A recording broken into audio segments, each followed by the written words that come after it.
పురాణాలలో శేషాచల పర్వతానికి ఎంతో గొప్ప పేరుంది. శ్రీమన్నారాయణుడు తన పాన్పుగా ఆదిశేషునిపై కొలువుదీరారు. మహాశివుడు తన కంఠాభరణంగా శేషుణ్ణి ధరిస్తారు. శివకేశవులకు ఇరువురికి ప్రీతికరమైన ఆదిశేషుని పేరు మీద వెలసిన శేషాచల పర్వత శ్రేణులపై శివకేశవులకు చెందిన అత్యంత మహిమగల దివ్య క్షేత్రాలు ఎన్నో వెలసాయి. వాటిలో శ్రీమన్నారాయణుడు కొలువుదీరిన అహోబిల క్షేత్రం, తిరుమలలోని శ్రీ వెంకటేశ్వర క్షేత్రం ప్రముఖమైనవి. ఆదిదేవుడు శివుడు వెలసిన శ్రీశైలం, మహానంది, త్రిపురాంతకం ప్రసిద్ధమైనవి. వీరే కాక అనేక మంది దేవతలు ఈ పర్వతరాజంపై నివసించి తరించారు. అటువంటి ఎంతో పవిత్రమైన పుణ్యపావనమైన క్షేత్రాలు వెలసిన శేషాచల పర్వతాలపై చివరన వెలసిన మహాపుణ్యక్షేత్రం శ్రీశైల క్షేత్రానికి సమానమైన మహిమగల క్షేత్రమే శ్రీ పొలతల మల్లికార్జున క్షేత్రం. అత్యంత మహిమగల ఈ క్షేత్ర దర్శనంతో శ్రీశైల దర్శనం చేస్తే లభించే పుణ్యం లభిస్తుందని పురాణ కథనం. శ్రీశైలం దర్శిస్తే పునర్జన్మ ఉండదన్నట్లు ఈ క్షేత్ర దర్శనం వల్ల కూడా పునర్జన్మ ఉండదని చెబుతుంటారు.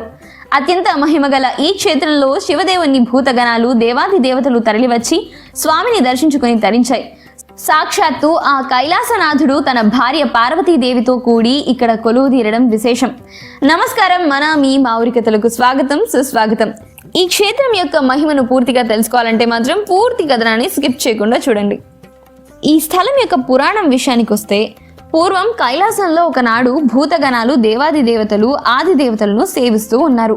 ఈ సందర్భంగా నారాయణ మంత్ర పఠధారి మహర్షి నారదుల వారు ఆది దేవతలైన పార్వతీ పరమేశ్వరులను దర్శించుకున్నారు.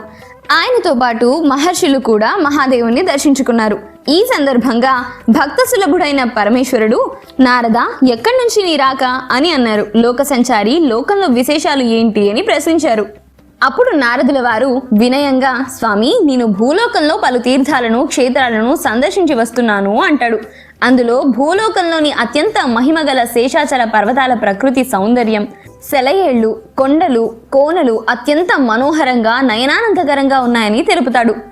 శేషాచల పర్వత చివర ఉన్న ప్రాంతం నిత్యం మహర్షుల తపోవనాలతో, తమరి కోసం తపస్సు చేస్తూ తమ రాక కోసం ఎదురు చూసే ఎందరో తాపసులతో నిండి ఉన్నదని పేర్కొంటాడు.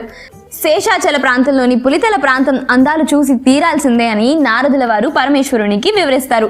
అప్పుడు పార్వతీదేవి ఉత్సాహంతో మరిన్ని విశేషాలు చెప్పు నారదా అంటూ కోరతారు. అమ్మ జగజ్జనని, ఈ పులితల ప్రాంతం అడుగడుగున కోనేర్లతో, వనాలతో అత్యంత రమణీయంగా ఉన్నదని వివరిస్తాడు.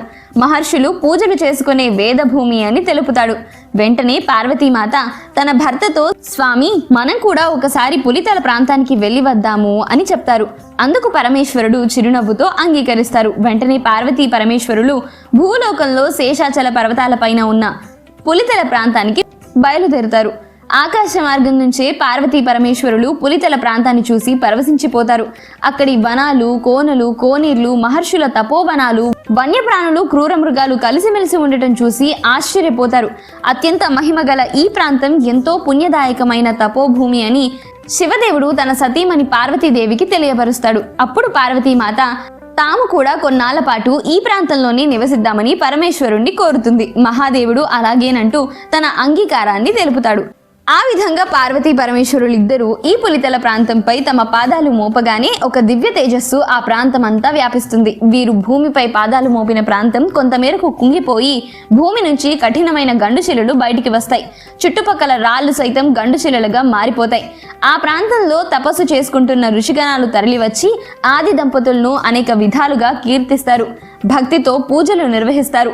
పార్వతీ పరమేశ్వరులతో పాటు భూతగణాలు, దేవగణాలు తరలివచ్చి ఇక్కడ నివసించసాగారు. వారంతా ఆది దేవతలను భక్తితో కొలుస్తూ తరించసాగారు. తమ ప్రాంతానికి ఆది దేవతలు పార్వతీ పరమేశ్వరులు తరలి రావడంతో మునిగణాలు ఎంతో సంతోషిస్తారు.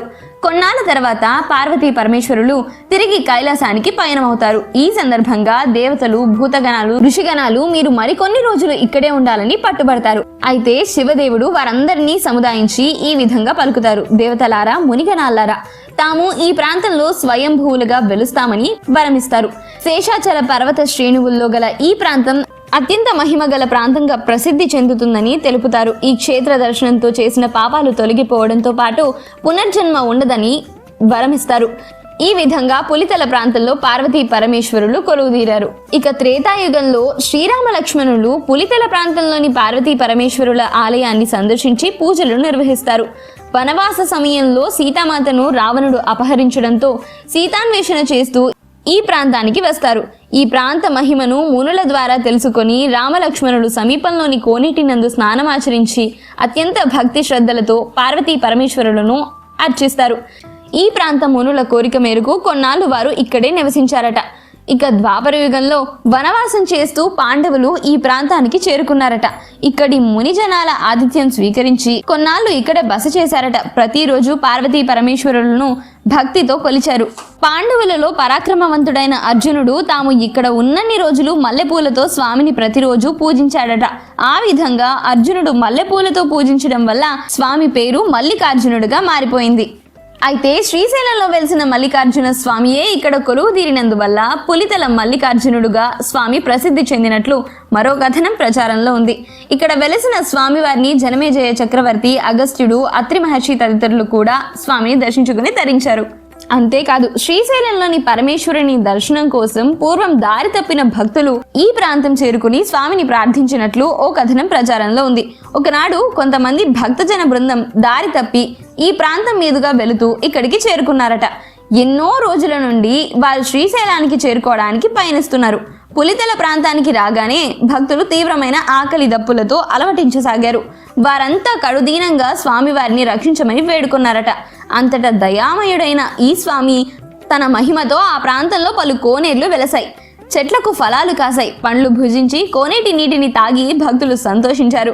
తమకు దర్శనమొసగమని ప్రార్థించారు. అంతటా భక్త సులభుడైన స్వామి పార్వతీ సమేతుడై వెలిశాడు. ఇక మీదట ఈ క్షేత్రాన్ని దర్శిస్తే పునర్జన్మ ఉండదని, ఈ ప్రాంతం శ్రీశైలంతో సమానమని వరమిచ్చాడు. అప్పటి నుండి పులితల మల్లికార్జున స్వామిగా ప్రసిద్ధికెక్కింది ఈ క్షేత్రం. పొలతల క్షేత్రంలో పూర్వం 101 కోనేర్లు ఉండేవి. దేవతలు, ఋషిగణాలు ఈ ప్రాంతానికి వచ్చి ఈ కోనేర్లలో స్నానం చేసి మల్లికార్జున స్వామిని, పార్వతీమాతని కొలిచేవారు. అందువల్ల ఈ ప్రాంతంలోని కోనేర్లు అత్యంత మహిమ కలిగి సకల పాపాలను తొలగిస్తాయని కథలు ప్రచారంలో ఉన్నాయి. నేడు ఈ ప్రాంతంలో కేవలం 25 కోనేర్లు మాత్రమే కనిపిస్తున్నాయి. అయినప్పటికీ ఈ కోనేరులో భక్తులు స్నానమాచరించి స్వామిని పూజిస్తే సకల పాపాలు తొలగిపోయి శివ సాన్నిధ్యం పొందుతారు అని భక్తుల విశ్వాసం. ఈ పొలతల మల్లికార్జున స్వామి దేవస్థానానికి ఎంతో మహనీయమైన ధార్మిక చరిత్ర కూడా ఉంది. దాదాపు 800 సంవత్సరాల క్రితం పొలతల గ్రామం, దాని చుట్టుపక్కల 7 చిన్న ఊర్లు ఉండేవని, ప్రజల జీవనం పంటసిరి పాడిసిరితో సాగేదని పెద్దలు చెబుతుంటారు. ఈ ఊర్లకు చెందిన ఆవుల మందను కాసే ధార్మిక మానవుడు రామయ్య. ఆయనకు ఒక శిష్యుడు, ఆయన పేరు పిలకత్తు. తాము కాసే ఆవుల మందలో ఒక ఆవు చూల కట్టడం కానీ ఈనడం కానీ లేకుండా చాలా ప్రత్యేకంగా ఉండేదట. ఆ విషయం గుర్తించి దాని రాకపోకలపై దృష్టి పెట్టాడు పిలకత్తు. ఒకరోజు అందరి కన్ను గప్పి ఆవు మందకు అడ్డంగా బిగించిన కంచెను అవలీలగా ఎగిరి అవతలికి దూకింది. బడిబడిగా ఎక్కడికో పోసాగింది. పిలకత్తు దాని వెనుకగా చేత గొడ్డలి పట్టుకొని అనుసరించాడు. అలా ఆవు కొంత దూరం వెళ్ళింది. ఓ ముళ్ళ పొద గొడుగులా పైకి లేచింది. దాని కింద ఒక దివ్య పురుషుడు పరుండి ఉన్నాడు. ఆ ఆవు తన పొదుగు నుంచి క్షీరాన్ని ఆ దివ్య పురుషుని నోటిలోనికి వదలసాగింది. ఈ ఘటన చూసిన పిలకత్తు అగ్రహోదగ్రుడై ఎవరో అగంతకుడు ఆవు పాలు ఇలా దొంగచాటున జుర్రుకుంటున్నాడని తలపోశాడు. ముందు వెనక ఆలోచించకుండా చేతిలోని గొడ్డలితో ఆ దివ్య పురుషుని మడిపై మోదాడు. చివ్వున రక్తం పైకి చిమ్మింది. నెత్తురు చూసిన పిలకత్తు కంగారు పడిపోయాడు. తన గురువు రామయ్య వద్దకు పరుగున వెళ్లి జరిగిన విషయం చెప్పాడు. రామయ్య వృత్తాంతం అంతా విని, జరిగిన పొరపాటు విని ఎంత బలీయమైనదోనని ఆందోళన చెందుతుండగా పిలకత్తు క్షణాల్లో పూనకం వచ్చినట్లు ఊగిపోయాడు. వెంటనే పిలకత్తును ఆవహించింది సాక్షాత్తు పరమశివుడే అన్నది తెలిసిపోయింది. అనంతరం జరిగిన అపరాధాన్ని క్షమించమని, పరిహారంగా గుడి కట్టి భక్తి శ్రద్ధలతో పూజించుకుంటామని కన్నీరు మున్నీరై సాష్టాంగ దండ ప్రమాణాలు చెల్లించాడు రామయ్య. అనంతరం ఇక్కడ ఆలయాన్ని నిర్మించారు. అప్పటి నుండి మల్లికార్జున స్వామి భక్తుల కోరికలు తీరుస్తున్నారు. ఇదే క్షేత్రంలో అక్క దేవతలు, పులిబండనల ఆగమనం ఒకప్పుడు పొలతల ప్రాంతంలో 101 కోనేర్లు, పులివింజమానులు, విశాలమైన ప్రకృతి పచ్చదనాలతో అలరారేది. ఆ ప్రశాంత ప్రకృతి వాతావరణంలో మహిమాన్వితమైన మధుర జలాలతో ప్రాణకోటికి జీవనాధారమైన 101 కోనేర్లకు సమీపంలోనే మబ్బుకోన అనే ఒక గని ఉండేది. ఆ గనిలో దివ్య పురుషుడు అయిన తులస బ్రహ్మ తపోదీక్షలు ఉండేవారు. అలాగే గనిలో పునీత మహిమలైన అక్క దేవతలు 7 కూడా ఉండేవారు. అక్క దేవతల భాషణలు లేని తులస బ్రహ్మకు అవరోధంగా మారాయి. కన్యమనులైన అక్క దేవతలను తులసి బ్రహ్మ తన తపో సమాధికి ఎదురవుతున్న ఆటంకాన్ని తెలిపి సమీపంలోని కోనేరులకు ఆధారభూతంగా చేసుకుని జీవించమని కోరారు. మేని మాటలను మన్నించి ఆ కన్యలు గవి విడిచి కోనేరు వద్దకు చేరి జలక్రీడలలో ఆనందించసాగారు. ఒకరోజు ఒక ఓంకార శబ్దంతో ఒక సుడి తాటి చెట్టంత ఎత్తు లేచింది. దీంతో ఆ కన్యలు పారిపోయి బంగాళాబోడు దగ్గర వెలిసి ఉన్న శివుని గుడిలో ప్రవేశించి శివుని శరణు వేడారు. పరమశివుడు ప్రత్యక్షమై కన్యకలను దుమ్ము ధూళి రూపంలో వెంబడిస్తున్న శక్తిని నిలువరింపజేశాడు. శివుని దర్శనంతో ఆ అప్రకటిత శక్తి తన నిజస్వరూపంలో శివుని ఎదుట నిలవక తప్పింది కాదు. నీవు ఓం శక్తివి కాదు, పులిబండై ఉన్న నీ శక్తియుక్తులు ఇకపై లోక కళ్యాణార్థమై వెచ్చించు. అలాగే మహిమాన్వితులైన ఈ 7 కన్యలు కూడా భక్తుల మనోకామితలను సిద్ధింపజేస్తారు. ఇకపై మొదటి పూజ అక్కదేవతలైన కన్యలకు, పిమ్మట తనకు, ఆ తర్వాత పులిబండెన్నకు పూజలు జరుగుతాయని చెప్పి పరమశివుడు అదృశ్యమయ్యాడు. అదేవిధంగా నేడు కూడా తొలి పూజలు అక్కదేవతలకు జరుగుతున్నాయి. కదిరిలోని నరసింహస్వామి దేవాలయ గోపుర శిఖరం ఒకసారి ఉన్న బలంగా ఒకవైపుకు ఒరిగింది. ఈ పరిస్థితిని గురించిన ధార్మిక జనులైన భక్తాదులు అపచారం జరిగిందని, ఏదో అరిష్టం ముంచుకొని రాబోతుందని తీవ్ర ఆందోళన చెందారు. ఆలయ శిఖరం ఒకవైపుకు ఒరిగిపోయిన విషయం తెలిసి 66 మంత్రవేత్తలైన పూజారులు తమ శక్తియుక్తులను ప్రయోగించారు. కానీ వారి మంత్రాలకు ఒరిగిన ఆలయ శిఖరం ఎంత మాత్రం సరికాలేదు. ఈ పరిస్థితి ఆ నోట ఈ నోట విన్న పొలతలలోని మల్లికార్జున ఆలయ పూజారి రామయ్య తన వద్ద ఉన్న దేవేర ఎద్దును మరో 100 మందిని వెంటబెట్టుకొని కదిరి నరసింహస్వామి ఆలయానికి వెళ్ళాడు. దేవర ఎద్దు ఆలయం చుట్టూ 3 సార్లు ప్రదక్షిణలు చేసి మంత్రమహిమాన్వితమైన తన కొమ్ముతో ఆలయాన్ని కుమ్మింది. మరుక్షణం ఒరిగిన శిఖరం సరిగ్గా కుదురుగా నిలబడింది. అయితే గోపురం పైనుంచి ఒక కప్పు దేవర ఎద్దుపై పడటంతో ప్రాణాలు వదిలింది. ప్రతిఫలంగా 20 ఎకరాల మాన్యాన్ని పొలతల మల్లికార్జున స్వామి ఆలయానికి కదిరి నరసింహ ఆలయం వారు ఇవ్వడం జరిగింది. పొలతల ప్రాంత ప్రజలు తరచూ దివిటి దొంగల బారిన పడేవారు. దివిటి దొంగలు సర్వం దోచుకుని వెళ్లేవారు. అంతేగాక కలరా వ్యాధితో చాలా మంది మృత్యువాత పడేవారు. ఈ కారణాలతో పొలతల ప్రాంతంలోని ప్రజలు గ్రామాలు వదిలిపెట్టి వెళ్లడం ప్రారంభించారు. దీంతో చాలా కాలం మల్లికార్జున స్వామికి ధూపదీప నైవేద్యాలు కరువయ్యాయి. ఇదిలా ఉండగా వేంపల్లె తూర్పున గండి ఆంజనేయ క్షేత్రం ఉంది. ఈ క్షేత్రం గురించి ఇదివరకే మనం ఒక కథనంలో చెప్పుకున్నాం. ఆ వీడియో కనుక మీరు ఇంకా చూడనట్లయితే తక్షణమే పైన కనిపిస్తున్న ఐకార్డ్ పైన క్లిక్ చేసి ఆ వీడియోని చూసేయండి. ఆ క్షేత్రానికి 3 మైళ్ళ దూరంలో ఏకదంతనాయుడు కోట ఉంది. ఆ కోటలో దొంగతనాలు చేసి జీవించే 50 కుటుంబాల వారు జీవించేవారు. వీరు పరాక్రమవంతులు. వీరినే ఏకల వీరులు అని కూడా పిలిచేవారు. ఏకదంత నాయుడితో పాటు ఏకల దొరలు కొందరు ఒకరోజు వేటకు వెళ్లి పొలతల ప్రాంతాన్ని చూసి సంభ్రమాశ్చర్యాలకు లోనయ్యారు. ఆ పిమ్మట పొలతల మల్లికార్జున స్వామి ఆలయాన్ని బంగాళ బోర్డు నుంచి పక్కనే గల మరో బోర్డు పైకి మార్చి సర్వాంగ సుందరంగా ఆలయాన్ని నిర్మించి అభివృద్ధి పరిచి తమ భక్తి ప్రవృత్తులను చాటుకున్నారు. దివిటి దొంగలలో మానసిక మార్పు తెచ్చి భక్తి మార్గానికి మళ్లించిన పొలతల మల్లికార్జున స్వామి మహిమలు అనంతమని చెప్పాలి. ఇక్కడికి వచ్చే స్త్రీ పురుషులు తమ కోరికలు తీరాలని ముడుపులు కడుతుంటారు. ఇక్కడ స్వామికి కొబ్బరికాయ కొట్టినా ఇక్కడే వదిలిపెట్టి వచ్చే సంప్రదాయం ఉంది. అయితే మరో కథనం ప్రకారం పూర్వం ఈ ప్రాంతం సమీపంలో భూత ప్రేత పిశాచాలు సంచరిస్తూ ప్రజలను భయపడుతూ ఉండేవని, జనక మహర్షి ఆ బాధల నుండి తమను రక్షించాలని అక్కడి భక్తులు కోరగా ఆయన శివుని ప్రార్థించాడని, శివుడు తన జటాజూటం నుండి 7 అక్కదేవతలను ఉద్భవింపజేశారని చెప్తారు. మొదటగా సూర్యకన్య, చంద్రకన్య, అగ్నికన్య, పెద్ద వీరమల్లమ్మ, మంత్రాల మహేశ్వరి, నానమునమ్మ, చిన్న వీరమల్లమ్మ, వీరబండెన్న స్వాములు ప్రత్యక్షమయ్యారు.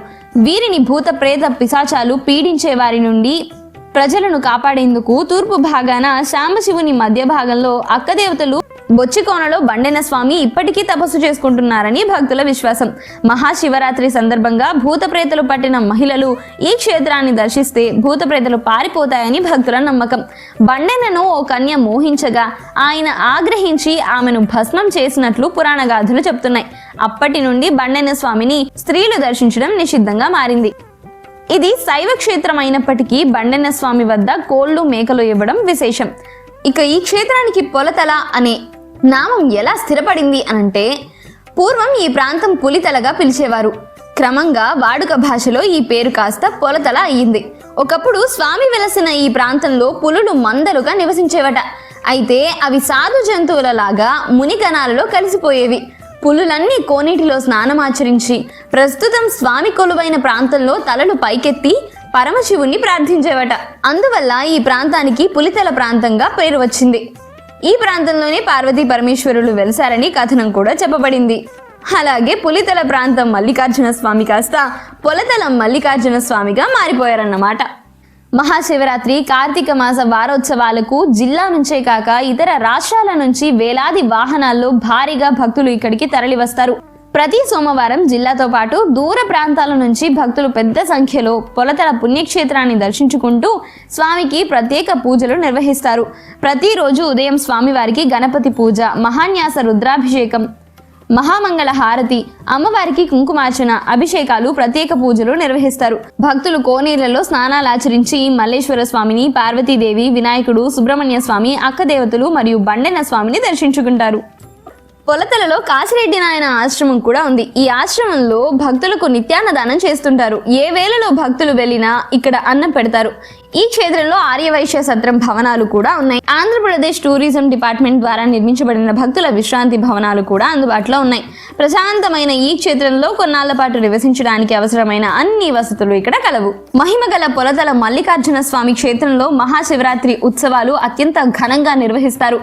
శివరాత్రికి సుమారు 5 లక్షల మంది భక్తులు ఏటా స్వామిని దర్శించుకుంటారు. అలాగే కార్తీక మాసంలో కూడా స్వామిని భక్తులు పెద్ద సంఖ్యలో దర్శించుకుంటారు. ఈ పొలతల మల్లికార్జున స్వామి కన్నులున్న ప్రత్యక్ష దైవం. ఎందుకంటే భక్త కన్నప్పను పరీక్షించేందుకు కన్నుల నుంచి రక్త కన్నీరు కార్చి కన్నప్ప భక్తిని పరీక్షించిన పరమేశ్వరుని కథ మనకు తెలిసిందే. ఈనాడు భక్త కోటిని కాపాడేందుకు పొలతలలో స్వయంభూగా వెలిసిన మల్లికార్జున స్వామికి కూడా కన్నులు ఉన్నాయి. తనను దర్శించే భక్తులను తన చల్లని చూపుతో స్వామి కాపాడుతూ ఉంటారు. మూల విరాట్ను అభిషేకించే సమయంలో స్వామి కన్నులను మనం చూడొచ్చు. ఇక ఈ ఆలయానికి ఎలా చేరుకోవాలి అనంటే కడప పట్టణం నుండి ఈ క్షేత్రం సుమారు 24 కిలోమీటర్ల దూరంలో ఉంది. కడప నుండి చింతకొమ్మదిన్న మీదుగా ఒక రోడ్డు మార్గం కూడా ఉంది. కడప నుండి వెల్లటూరు మీదుగా మరొక రోడ్డు మార్గం కూడా ఉంది. ఈ క్షేత్రంలో సోమ, శుక్రవారాల్లో భక్తులు స్వామి దర్శనం ఎక్కువగా చేసుకుంటూ ఉంటారు. అయితే ప్రస్తుతం పొలతల క్షేత్రంలో గాలిగోపురాన్ని నిర్మించి ఇక్కడ నుండి స్వామివారి ఆలయం వరకు మెట్లను నిర్మించడానికి శ్రీకారాన్ని చుట్టారు. అయితే ఈ కార్యక్రమం అంతా కూడా ఈ వచ్చే శివరాత్రికి పూర్తవుతుందని భావిస్తున్నారు. జిల్లా నలుమూలల నుంచే కాకుండా మహారాష్ట్ర, కర్ణాటక, తమిళనాడు నుంచి కూడా భక్తులు పెద్ద సంఖ్యలో తరలివచ్చే ఈ స్వామివారి దర్శనం మీకు కూడా కలగాలని మనస్ఫూర్తిగా కోరుకుంటూ మరొక ఆలయం యొక్క విశేషంతో మళ్ళీ మీ ముందుకొస్తాను. అంతవరకు సెలవు మరి.